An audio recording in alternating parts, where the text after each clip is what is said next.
అందరికీ నమస్కారం. Welcome to Cinevera. ఈ వీడియోలో మనం మాట్లాడుకోబోయే movie review Sobhita Dhulipala lead role act చేసిన లేటెస్ట్ క్రైమ్ థ్రిల్లర్ చీకట్లో. చాలా గ్యాప్ తర్వాత శోభితా చేసిన తెలుగు మూవీ ఇది. అండ్ ఇది తన ఓటీటీ డెబ్యూ కూడా. ఈ మూవీ అమెజాన్ ప్రైమ్ వీడియోలో అవైలబుల్ గా ఉంది. మరి ఈ క్రైమ్ థ్రిల్లర్ ఆడియన్స్ ని థ్రిల్ చేసిందా, అసలు మూవీ వర్త్ వాచా కాదా? Let's find out in our review. First అసలు స్టోరీ ఏంటంటే, మన హీరోయిన్ సంధ్య ఒక జర్నలిస్ట్. తనకంటూ కొన్ని వాల్యూస్ ఉంటాయి, కానీ ఈ టీఆర్పీ ప్రపంచంలో రేటింగ్స్ కోసం ఇబ్బందికరమైన న్యూస్ చదవాల్సి వస్తుంది. అది నచ్చక జాబ్ క్విట్ చేసేసి తన ఫ్రెండ్ బాబీ ఇచ్చిన ఐడియాతో ఒక పాడ్కాస్ట్ స్టార్ట్ చేస్తుంది. కట్ చేస్తే బాబీ అండ్ తన బాయ్ ఫ్రెండ్ చాలా బ్రూటల్ గా మర్డర్ అవుతారు. అసలు ఈ మర్డర్స్ ఎందుకు జరిగాయి, దీని వెనక ఎవరున్నారు, తన పాడ్కాస్ట్ ద్వారా సంధ్య ఈ మిస్టరీని ఎలా చేస్ చేసింది, పోలీసులు ఏం చేశారు అనేది తెలియాలంటే మీరు ప్రైమ్ లో చీకట్లో చూడాల్సిందే. ఈ సినిమాలో పాజిటివ్ పాయింట్స్ విషయానికి వస్తే, first and foremost Sobhita Dhulipala. తనని మనం ఫ్యాషన్ ఐకాన్ గా చూస్తాం, బట్ ఇందులో she proved she an solid performer. ఒక యంగ్ జర్నలిస్ట్ గా, ఇన్వెస్టిగేటర్ గా తన వేరియేషన్స్ చాలా బాగున్నాయి. She fits the role perfectly.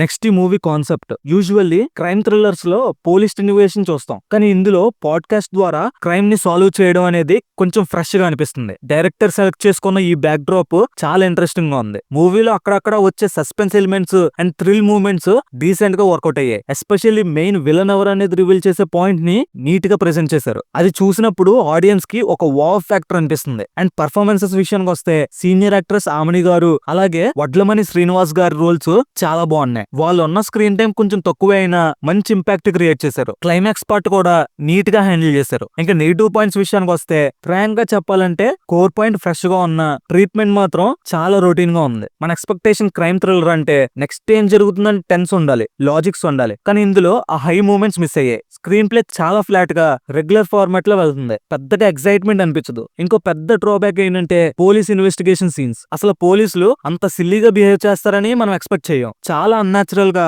Seriousness లేకుండా అనిపిస్తాయి ఆ సీన్స్. ఆల్సో లాజిక్ విషయంలో సంధ్య స్టార్ట్ చేసిన పాడ్కాస్ట్ ఓవర్ నైట్ లో అంత పాపులర్ అయిపోవడం చాలా సినిమాటిక్ గా అనిపిస్తుంది. రియల్ లైఫ్ లో అదంత ఈజీ కాదు కదా. ఇంకా సపోర్టింగ్ కాస్ట్ లో రవీంద్ర విజయ్, ఝాన్సీ, సురేష్ లాంటి టాలెంటెడ్ యాక్టర్స్ ఉన్న వాళ్ళకి పెద్దగా స్కోప్ ఇవ్వలేదు. ఫైనల్లీ మూవీలో ఎమోషనల్ డెప్త్ మిస్ అయింది. కొన్ని సీన్స్ మళ్ళీ మళ్ళీ చూసినట్టే రిపిటేటివ్ గా అనిపిస్తాయి, which feels boring some times. Technically మాట్లాడుకుంటే ప్రొడక్షన్ వాల్యూస్ ఆర్ గుడ్. ఆ క్రైమ్ సెటప్ ని బాగా డిజైన్ చేశారు. Cinematography by Mallikarjun is nice. ఆ మూడ్ ని లైటింగ్ అండ్ ఫ్రేమ్స్ తో బాగా క్యారీ చేశారు. మెయిన్ అసెట్ ఏంటంటే Sricharan Pakala BGM. Thriller movies కి బీజిఎం చాలా ఇంపార్టెంట్. తన సీన్స్ కి మంచి ఇంపాక్ట్ ఇచ్చారు. ఎడిటింగ్ ఇంకా కొంచెం క్రిస్ప్ గా ఉండాల్సింది. డైరెక్టర్ శరణ్ కొప్పిశెట్టి సెటప్ కొత్తగా ట్రై చేసిన, రైటింగ్ ఇంకా స్ట్రాంగ్ గా, గ్రిప్పింగ్ గా రాసుకుని ఉంటే అవుట్పుట్ నెక్స్ట్ లెవెల్ లో ఉండేది. సో ఫైనల్ గా చెప్పాలంటే చీకట్లో is a okay crime thriller. Podcast back drop అనే కొత్త పాయింట్ అండ్ శోభితా పర్ఫార్మెన్స్ కోసం ఒకసారి ట్రై చేయొచ్చు. అంతర్లీనగా